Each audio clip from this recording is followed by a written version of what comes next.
And good morning, everyone.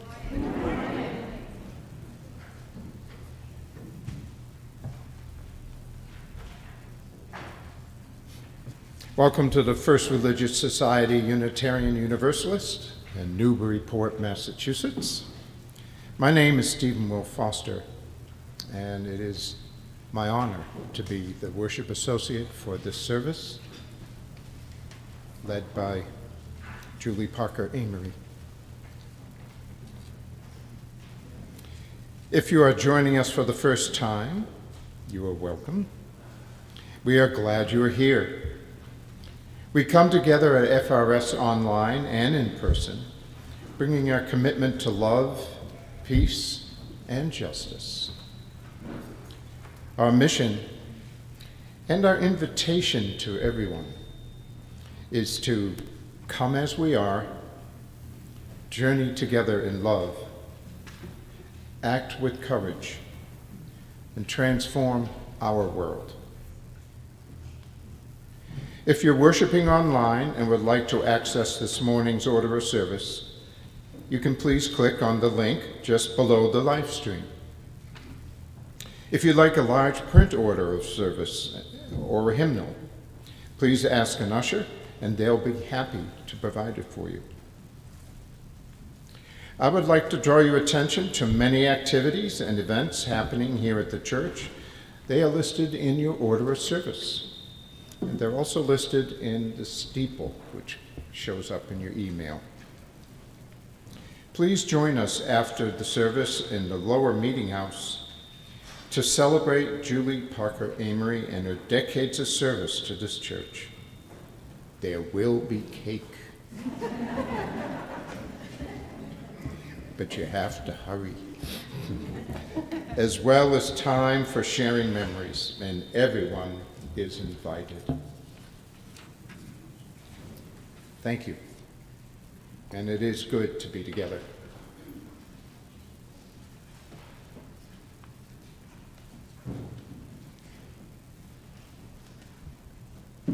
Good morning.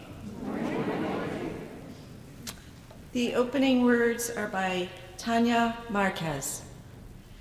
It is a wonder and mystery that our paths have crossed, that in the immensity of time and the vastness of space, we coincide here. I am in awe at the way in which our lives intersect and intertwine, at the beauty we create when we gather. May our coming together make us more compassionate, more just, more caring, and more loving. May our hearts and minds be open to this offering. I am so glad you are here. Let us worship, let us marvel at the miracle of being here right now and the mystery that has brought us together.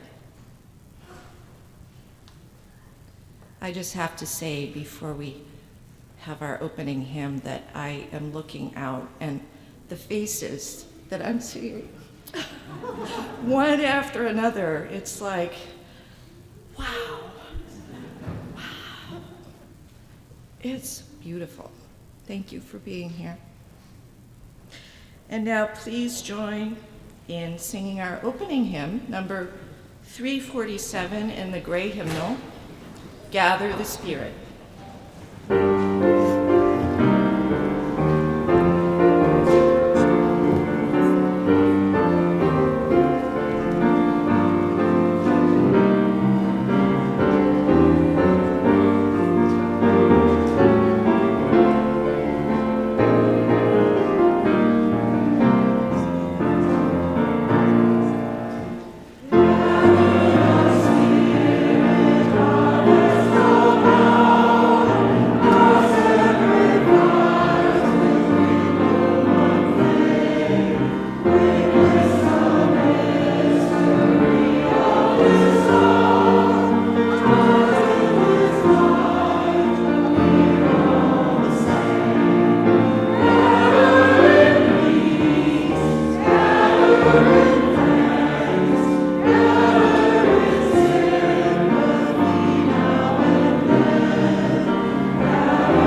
Please be seated.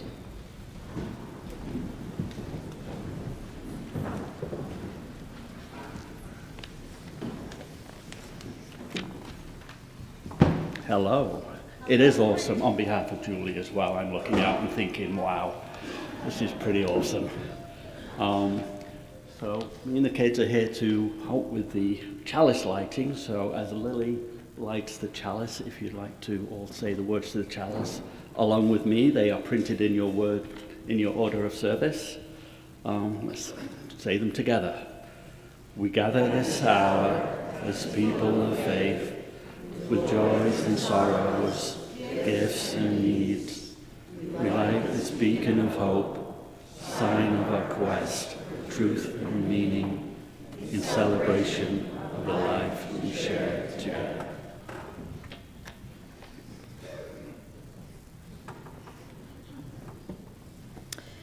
Each week, we also light 2 candles of peace, representing 2 places on earth we lift up and remember as a sacred encounter with our world. There are an untold number of places on earth that need peace. These 2 we especially hold close in this service and through the week ahead. After each candle is lit, I will invite you to respond by saying peace, salam, shalom.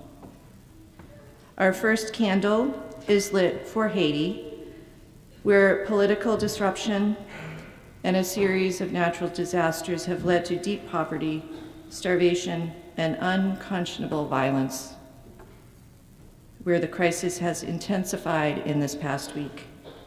We pray for the Haitian people and for strong and lasting solutions to be found to bring them peace. To this we respond, peace, salam, shalom. Our second candle is lit for oceans, lakes, rivers, and other bodies of water around the world as we recognize World Water Day this week. Marine habitat destruction, overfishing, pollution, and climate change are all decimating species and ecosystems and making clean water inaccessible to billions of people on Earth. May we learn to stop taking our water for granted and work to restore the planet's natural resources for the good of all living beings. To this we respond, peace, salam, shalom.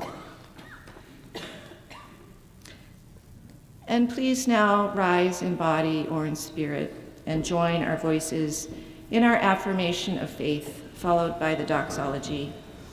The words are in your order of service. Love is the doctrine of this church. The quest of truth is its sacrament, and service is its prayer. To dwell together in peace, to seek knowledge in freedom, to serve humankind in fellowship, to the end that all souls shall grow into harmony with the divine. Thus do we covenant with each other and with God.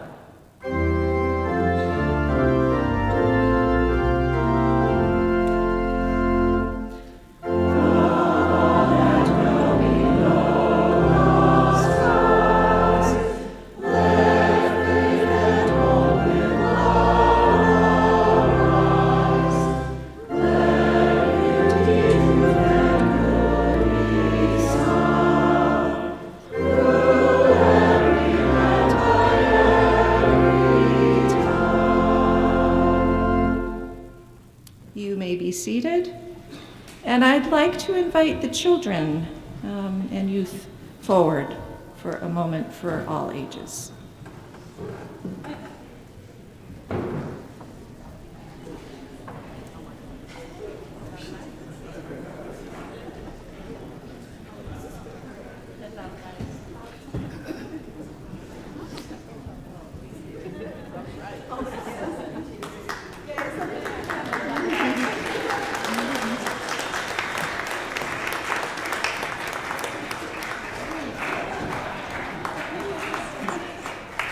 And Utes at heart.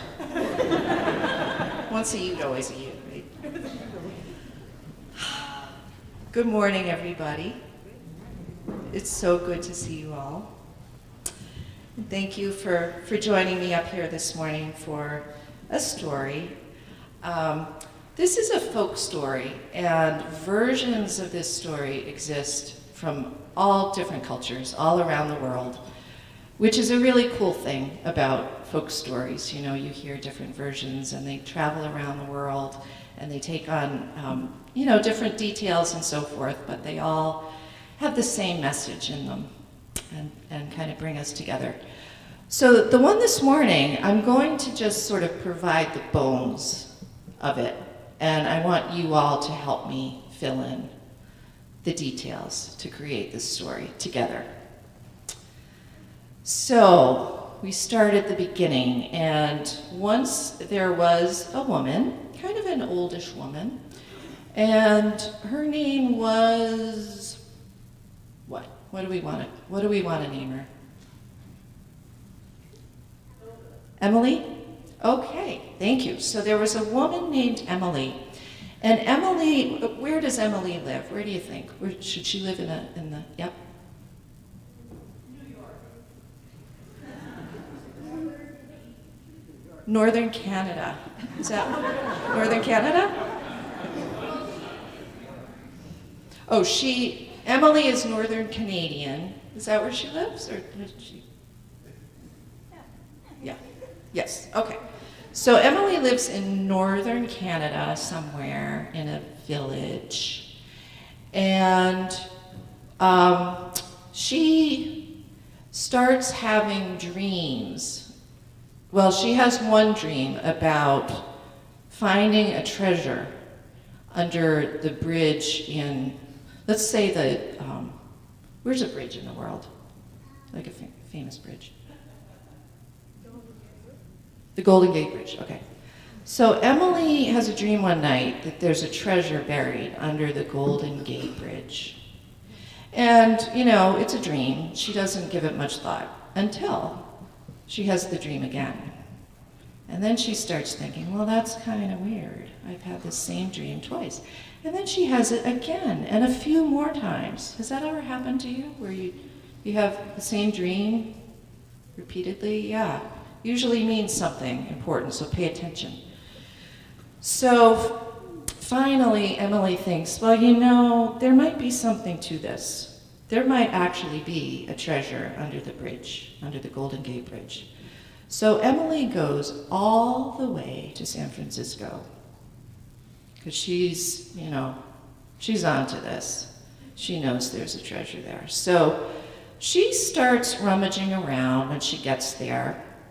She starts looking around and kind of digging, and she feels a little self-conscious because it's kind of an odd thing to be doing, but she perseveres. And then finally, somebody who had been watching her for a couple days approached her and said, I've been watching you, and I'm wondering why you're digging. What are you looking for?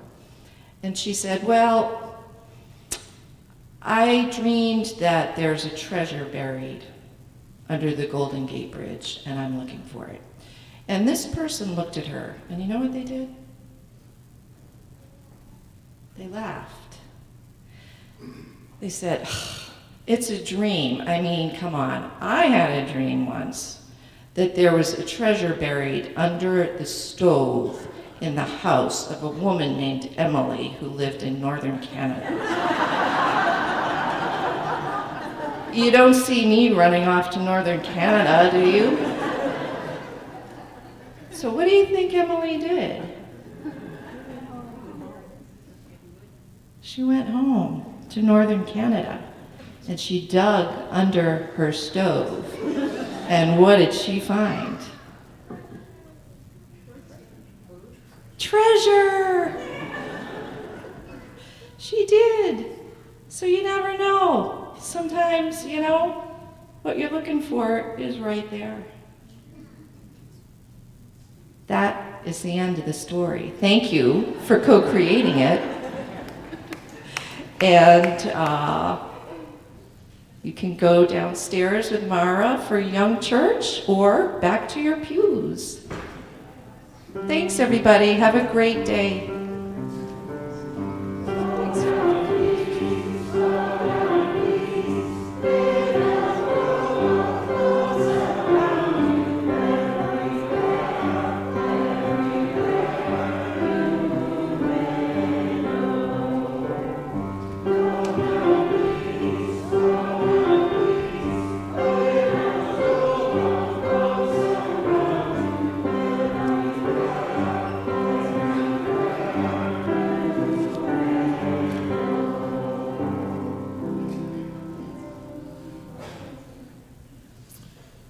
My name is Arthur Henshaw, and this is my testimonial for our annual campaign. As a personal testimonial, let me start by saying FRS has mysterious ways of opening and filling my awareness and my heart. The worship, religious, learning, musical, service, spiritual, justice, and other rich opportunities here I have savored much. And I feel at home here in your company. Here I have changed for the better and bring away with me spiritual and mindfulness practices to support and guide me daily. I have received much, given what I can, and am filled with thanks. If by chance I have made some friends here and small differences in the world, I am glad for it. I hope you are finding what you seek here too. In preparation for celebration of a 4th century here, we and the board have reflected on redirecting and rebalancing our interests and intentions for a new century. Human, spiritual, collaborative work. Adding import to this work, it is taking place in the midst of global and national stressors and crises unimaginable in my youth or even 30 years ago. In the midst of stormy winds around us, we seek calmer ways to focus our hearts and minds for the journey ahead. How shall we respond in our next century? In what ways may our offerings be focused around our strengths to be of service to more people here and offer healing in the wider world? There is much to be considered this spring and the coming year.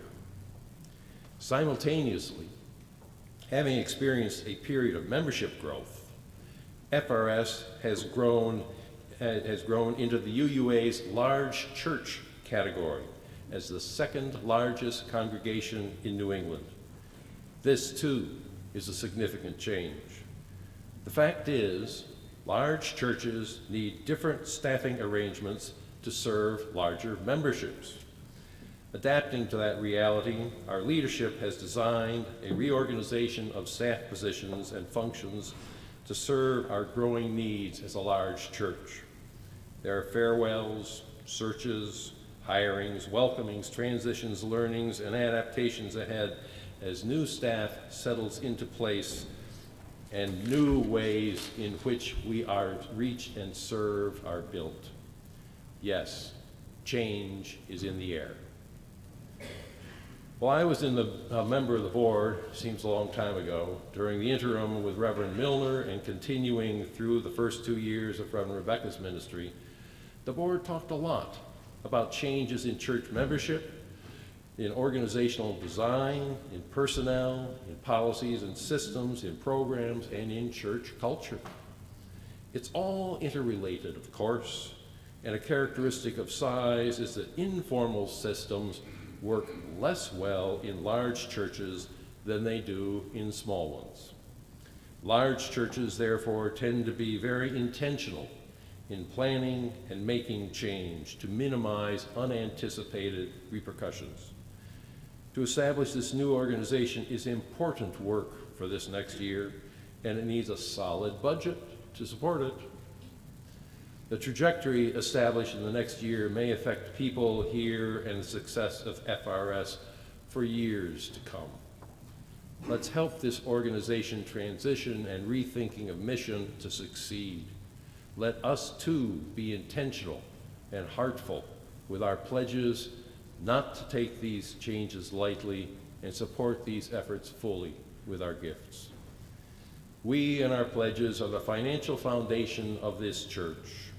The full amount of our pledge campaign goal, 300 pledges and $575,000, is needed to support this new staffing. If you are a member or a supporter of FRS and have already made your pledge, thank you. If you are yet to pledge, please contact your campaign steward soon for a good conversation of your experiences here and your hopes for our church. then make the pledge which fits your circumstances and reflects your experience and hopes. This is our church. We are at an important inflection point in our history. Every pledge matters. Let's do this together. Thank you.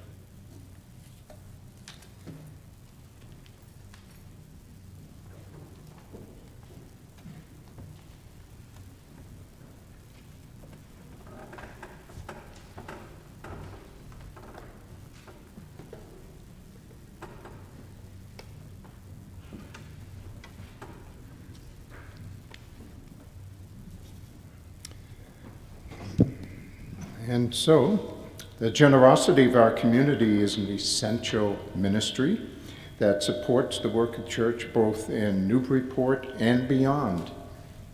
Each week, 50% of the Sunday offering not designated as a pledge goes to a local community partner engaged in important efforts to transform our region. The March shared collection goes to support UTEC. UTEC's mission is to ignite and nurture the ambition of our most disconnected young people so they can trade violence and poverty for social and economic success. UTEC serves communities in Lowell, Lawrence, and Haverhill. The program starts behind the walls of correctional facilities and transitions into an intensive program in the community post-release.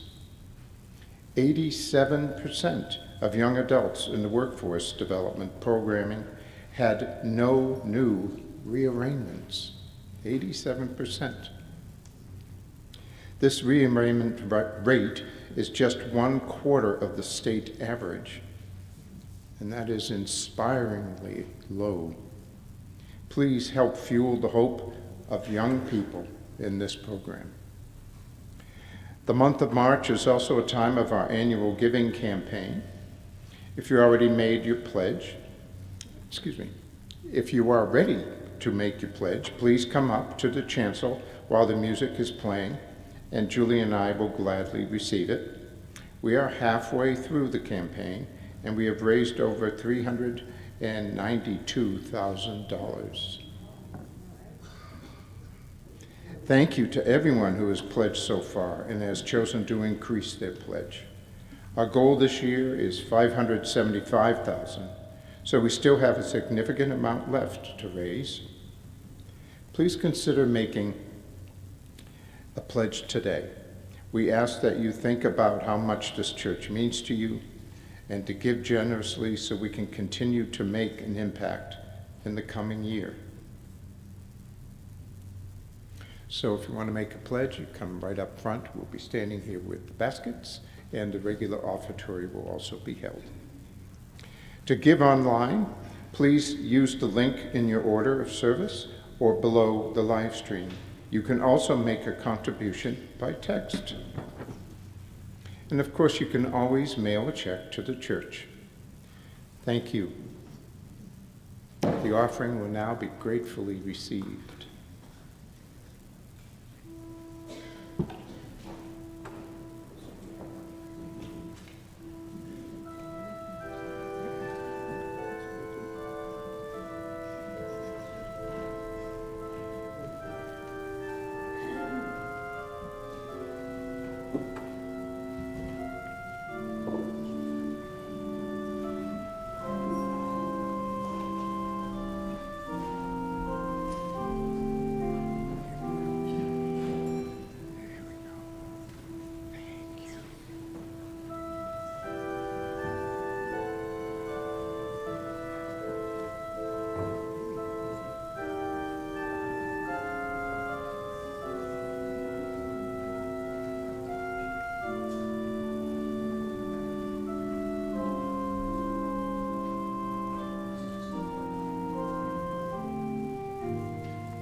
Each week, we lift up the joys and sorrows of our beloved faith community. Hugh Martinez, our pastoral care associate, will light the candles as I read what has been shared in advance of today's service. If you would like to share a joy or sorrow to be read in the service, you can send an email to betweenus@frsuu.org or write in the book located in the vestibule. We light a candle of blessed memory for Astor Shepard, who passed away on Friday, March 15th. Reverend Rebecca was able to be with her last week. Many of us know Astor for her beautiful harp playing in Market Square and at church functions. We will miss her dearly, as she was a longtime and active friend of the FRS. At this time, we do not have details about a memorial service. We light a candle of blessed memory with the Treat family. Natalie shares the sad news that Sally Treat, Tom's mother, passed away in the early morning hours, March 16th. Sally was 86 and died peacefully at the family home in Manchester, Vermont.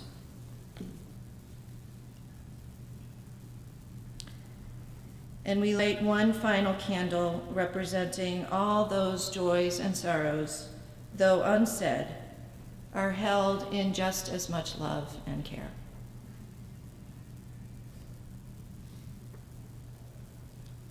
And please join now in the spirit of prayer and meditation.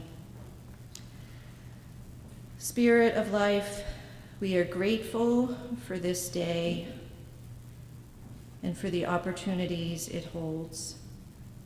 Opportunities to be kind, to be open, to create,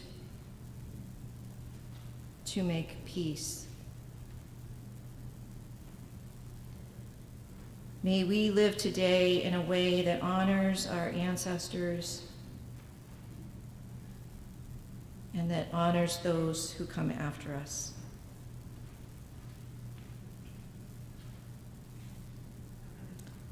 We pray for the gracious Spirit's loving embrace of all those who are suffering a loss and who are grieving,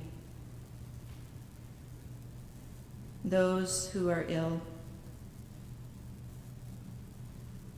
those who struggle with addiction, those who live amidst violence, those who are hungry, all who are marginalized or not seen. We pray for all those who live in despair.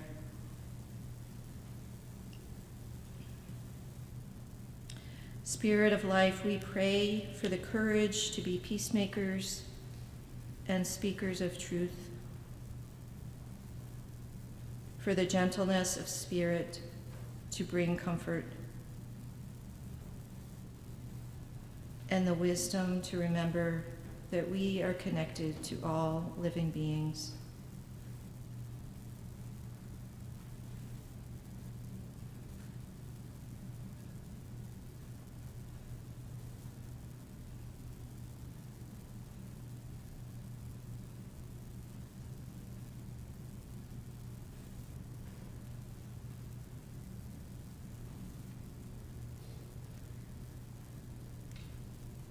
Amen, and blessed be.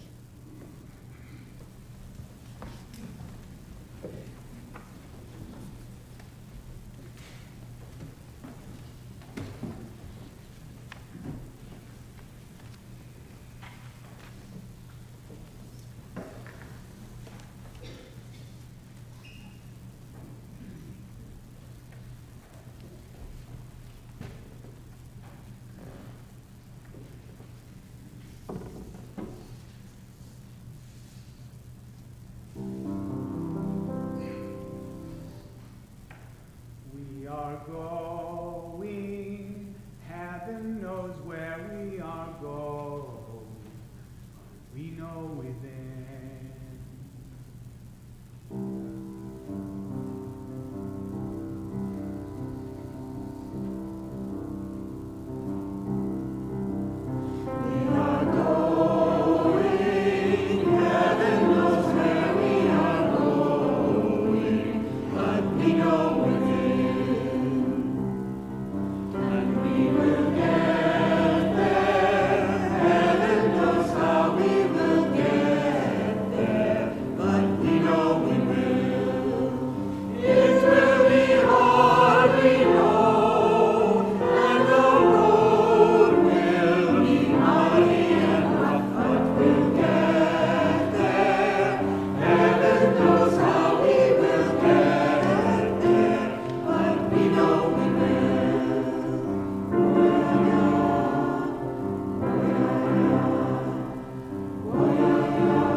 A reading from Karen Solveig Andersson, entitled Reluctant Goodbyes. When those I love leave me, or I leave them, goodbye isn't what I want to say. I want to tell them that their warm hand on my cheek, which caught my desperate tears, made me feel whole once again. I want to tell them that without their quick giggle and tender words, my life can feel lonely. But no, instead I tell them I love you, and give them a big hug and say goodbye. And they leave, and I leave, and I feel hollow, discontented, sometimes lost. I didn't want to say goodbye. When those I am in conflict with leave, or I leave them, goodbye isn't what I want to say. I want to talk about pieces of me that are torn and scratched and fragmented because of our interchanges. I want to tell them that maybe, just maybe, I've learned something new in how to be, how to live, how to grow. I wonder why it got so complicated and sticky. But no, instead we say with fortitude, goodbye. I may shake their hand, glad that I won't have to see them again. but there's so much unsaid, and goodbye doesn't skim the root of my feelings. I didn't want to say goodbye. When time whispers to me, move on, here's the next step, say goodbye, I watch as my son walks into his first day at kindergarten, confident and filled with anticipation. These are my people, my life, he's thinking. Bye, Mom, he yells to me, and he signs love, and I sign back. Bye, I whisper, but goodbye isn't what I want to say. I want to tell him he's remarkable and he's brave, that I need more time to adjust to his boyhood and his self-assurance and his friends. I need more time to let go of one more tiny sliver of him. But no, instead I say goodbye. I feel jolted, awakened to time moving forward without me. I didn't want to say goodbye.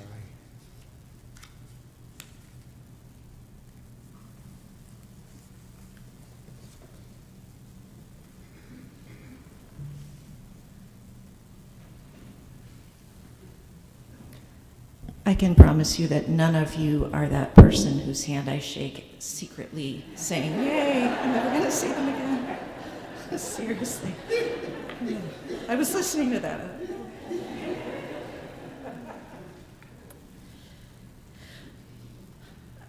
Before I begin, I want to share that I have been asking our dear, beloved Helen for help this morning, help to get through this. Helen was a dear friend and mentor and somebody very much responsible for the path I'm on at the Chaplaincy Institute of Maine, where she also went. When we were with somebody else and talking about it, I would say with great delight, I'm following in Helen's footsteps, and she would sort of wave the comment aside because that was the way she was. She had no idea. She had no idea how much I truly aspired to be more like her. Thank you, Helen.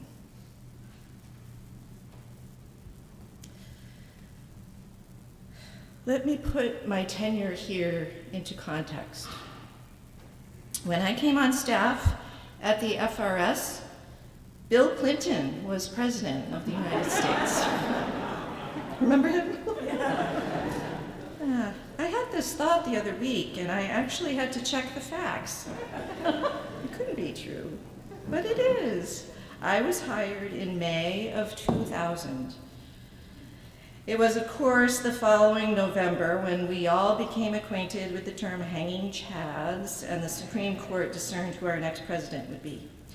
Put in this context, it's astounding to me to think about the major changes that have taken place in our world in the time that I've served here, from 2000 until now, and just sit with that for a moment. Likewise, I have gone through significant change. When I first met David Turner and Amy Weichert for coffee across the street to talk about the director of religious education position, I was pregnant with my first baby. That baby, as many of you know, spoke eloquently from this pulpit a year ago about the climate crisis and his work in water resources engineering. I've spent almost my entire middle age here, depending, of course, on your definition of middle age. But certainly, pretty much anyone with a pulse will experience significant change, and one would hope growth, between their early 30s and late 50s. The congregation, too, has changed. We've had changes in ministerial leadership and staff, governance structure, and physical space. Culture changes, many of which are hard to articulate. Much of the membership has changed, though I do see plenty of faces here today that I've looked upon for all these years. And a lot that have gone away and are back.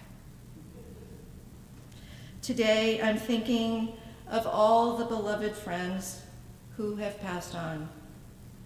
I see their faces among you, feel the joy of their presence. Their lives are forever woven into the fabric of this community. We are changed for having had them with us. The opening lines from one of my favorite hymns says, "For all the saints who from their labors rest, thy name most holy be forever blessed." Let's take a moment now to remember them and welcome them in. Please speak their names if you wish.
Thank you. They are with us. It's been exceedingly difficult for me to decide what I want to say this morning. While establishing that the world has changed, and I've changed, and the FRS has changed in the almost quarter century since I've been here, I could just as easily make a case that perhaps we have not changed so very much. I have simply become more myself over time, and you continue to love as you have always loved. Seek truth, speak truth, be together in joy and sorrow, and do whatever you can to bring more peace into the world. That has not changed. While considering what to say this morning, I've known that goodbye isn't what I want to say. Not only because, as articulated in the earlier reading, goodbye is altogether insufficient, but also because it feels impossible. Though as staff, my boundaries are different than yours, and I've always by necessity had a different relationship to the community. There is no denying that you are my community. You are my people, and I love you, and I don't want to say goodbye.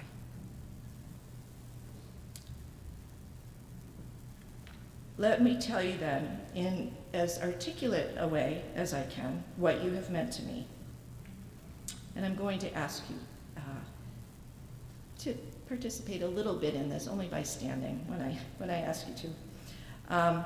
So the folks who grew up as children and or youth in Young Church, if you could just stand, please.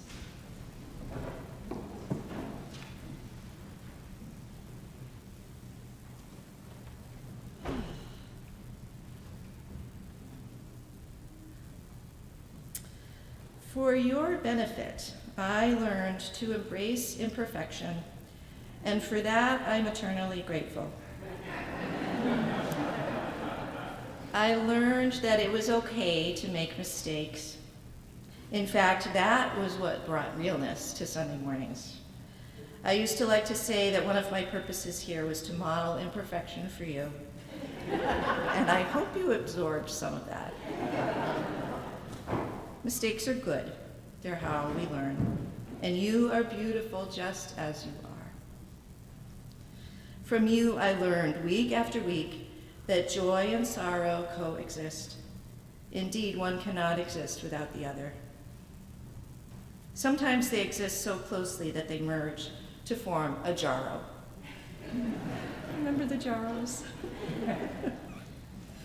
Sunday after Sunday, you modeled what it means to be a Unitarian Universalist with your endless curiosity and questions about everything, with your care for people who are marginalized or struggling. You raised money and awareness of the inaccessibility of clean water for so many in the world by walking around downtown Newburyport in a water walk. You engaged in lighthearted trash talk through penny wars. You wrote letters and made crafts for our sponsored Unitarian student in the Philippines, Cheryl, and you raised money to help her go to school. You made rockets out of film canisters and Alka-Seltzers. You wrote songs, made up skits, and acted out stories. You baked bread. You took apart computers. You visited a mosque, a Hindu temple, and a synagogue. You shared outcomes of soccer games, so many soccer games. Grief over the death of animal companions, the birthday that was just 2 months, 4 weeks, and 3 days away. The friend's birthday that was just 2 months, 4 weeks, and 3 days away. I have snapshots of these moments in my head and running movies. And through it all, I hear your questions and laughter, and sometimes your pain and heartbreak. Those of you who stuck around through high school, you hosted waffle Sundays and slept overnight in the sanctuary. You turned the sanctuary into a haunted church, which was amazing, but that nobody came to because it was the night of a, October nor'easter. You watched the sunrise from Plum Island, spent weekends in service in Orland, Maine, built outhouses and beds on the Pine Ridge Reservation, walked in 113-degree heat through the Arizona desert to drop water for migrants. You have always inspired me. You made me laugh, love, and wonder. Sometimes you made me pull my hair out. But even that, those of you who made me pull my hair out, once upon a time, you grew up into the most incredible young adults. It's been an honor to watch you grow up and to have a small part in your lives. And you can sit down. Thank you. Young church volunteers, including teachers, youth advisors, and mentors, OWL facilitators. Oh, God bless you, OWL facilitators. Please stand.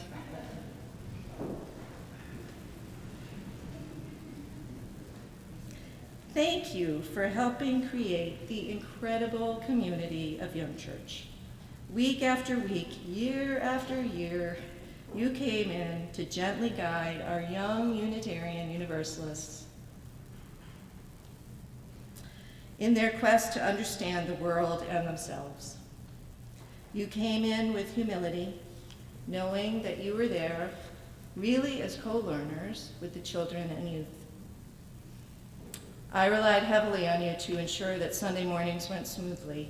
You rose to the occasion by being flexible enough to come up with activities to do if the one I gave you bombed, or if you had extra time. You put up with me when I couldn't help with good solutions for challenging dynamics. You served with warmth and humor, and I always knew when I came in on Sunday morning that I had this community of support, dear folks who would metaphorically hold my hand.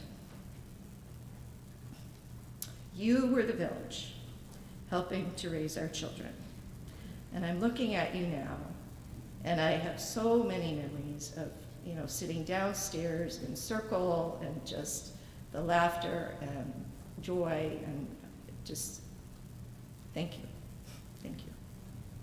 And you may be seated. People with whom I served on steering committees, leadership groups, committees, or with whom I led programs. Please stand.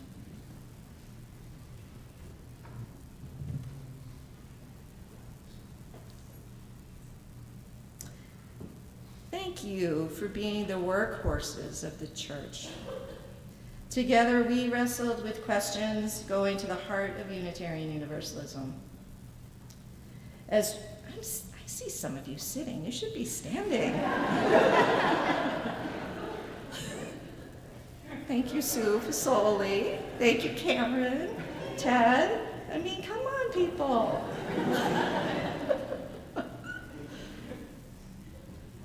There's more of you. Amy, come on. Howard, yes. Thank you.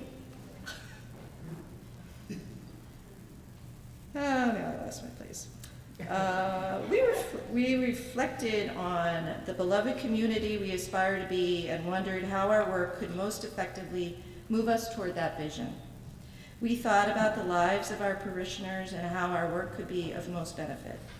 Through it, you've been thoughtful, generous with your time and talent, and have brought depth and insight to a wide range of issues that have helped our community grow.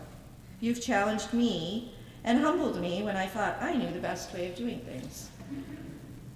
And we also had a lot of laughs.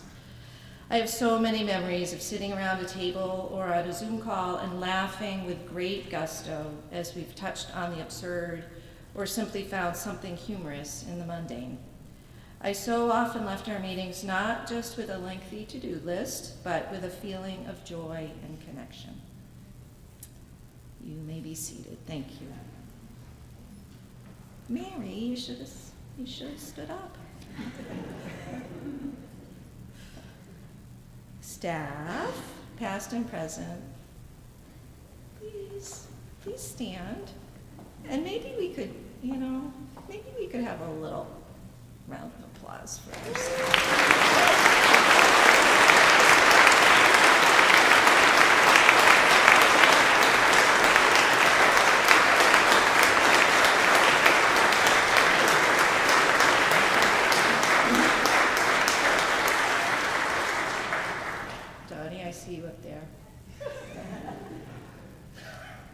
What can I say to you, my compadres, the only other people who really understand what it's like to be church staff? Because I'll share something with the rest of you. It can be lonely and awkward. Always negotiating boundaries, always discerning what kinds of frustrations we can share with parishioners and what we need to keep to ourselves. Staff colleagues, I feel like we walk a journey together every day. And I've been blessed to work with the absolute best.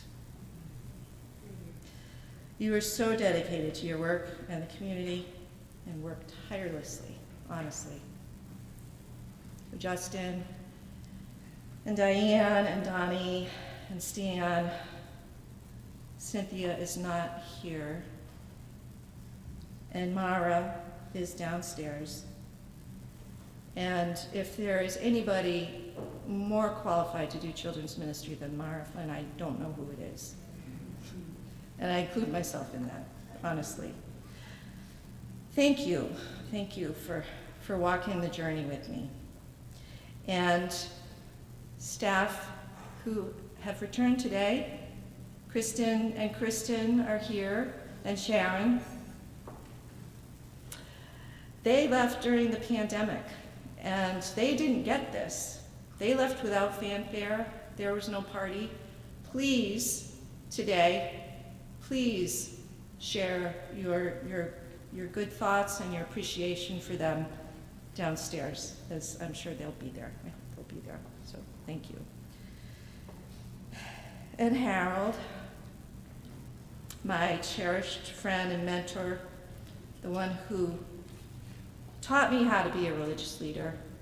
Thank you. I'm forever grateful to you and Sabrina, because you're a package deal now.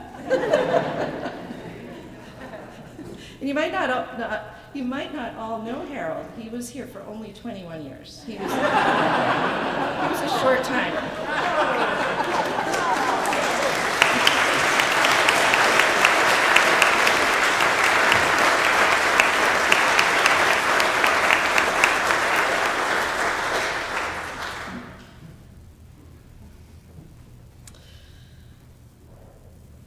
And people who participated in programs with me, please stand.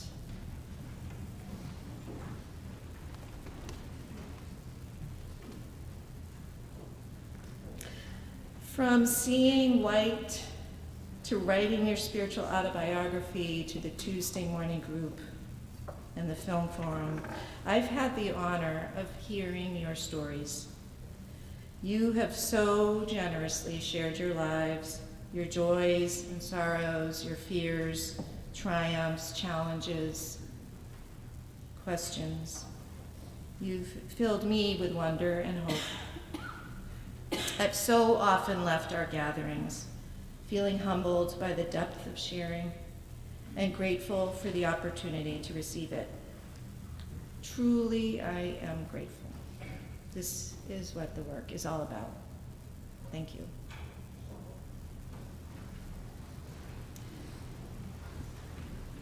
And please indulge me for a moment while I thank my family. You don't need to stand. But you can come.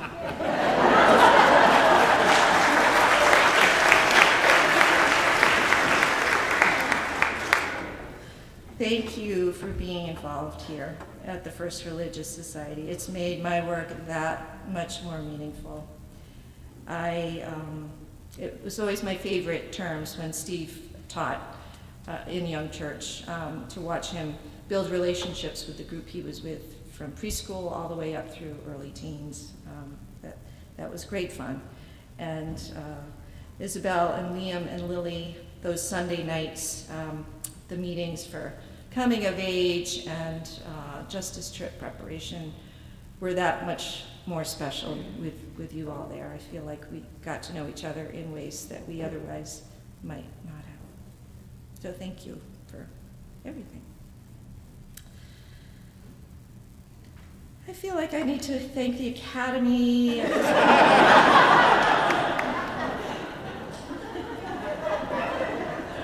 But there's the rest of you. Those who might be wondering who the heck I even am, or what you wandered into this morning.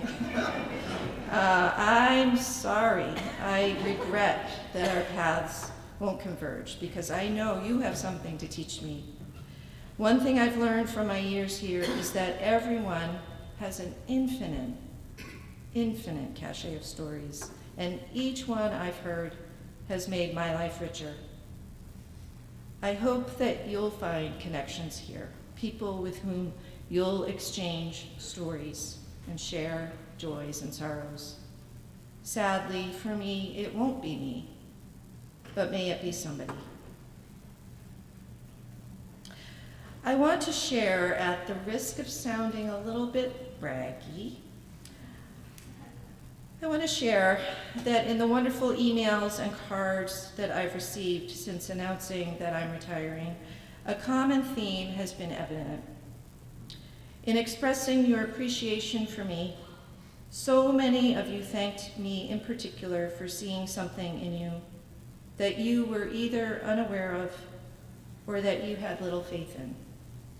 You expressed gratitude for my having asked you to do something that you never imagined yourself doing, or for pointing out a spark you didn't know existed, or for simply having faith that you had a gift for something. I really hadn't noticed this about myself until I began receiving these messages. And now I see that it makes sense. I've always seen the treasure in you. I perhaps hadn't noticed it because it comes so naturally. I see the treasure in you as individuals, and I see the treasure in this FRS community. The treasure is right here, right now, just as in the story. Look around. We're all a part of it. I am honored to have been a part of this living tradition, this community of saints that reaches back almost 300 years. Just as you are part of this living tradition. The community is different and richer for our having been here. We will all, at one time or another, find ourselves saying goodbye, even when goodbye isn't what we want to say.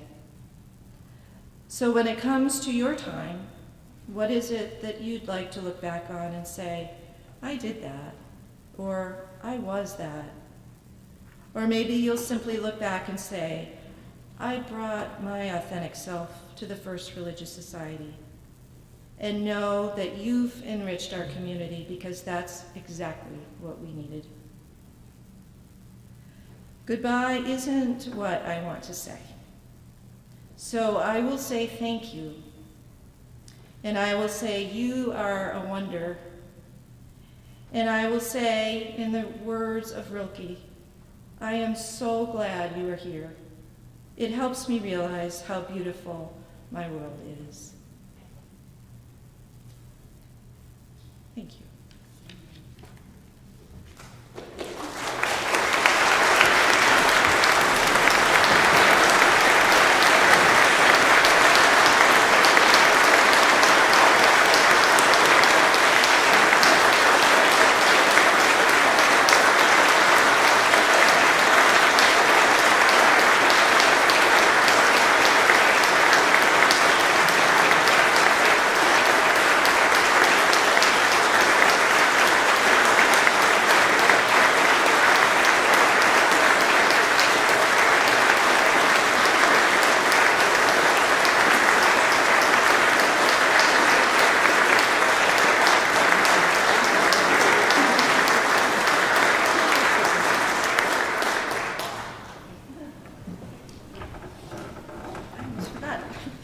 To announce the last hymn. This hymn is kind of like a blessing for you. Please join in singing Rise As You Are Able, and join in singing hymn number 1, May Nothing Evil Cross This Door. Amen.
please remain standing and join in saying our unison benediction as Stephen Wolfe extinguishes the chalice. The words can be found in your order of service. May the love which overcomes all differences, which heals all wounds, which puts to flight all fears, which reconciles all who are separated, be in us and among us now and always. And before the final blessing, I just want to invite everybody downstairs for a party. If you are going to the party, please do not stop to say hello or goodbye. I'll be there to say goodbye to folks who can't come downstairs, but so that we can start the party, just head on down. This morning has gone by without any recognition of the fact that it's St. Patty's Day, aside from our Linda Lou, of course, would not let us forget. Thank you. So we'll close with an Irish blessing. May the frost never afflict your spuds. May the leaves of your cabbage always be free from worms. May the crows never pick your haystack, and may your donkey always be in foal. Go in peace, friends. Live in joy. Be the love.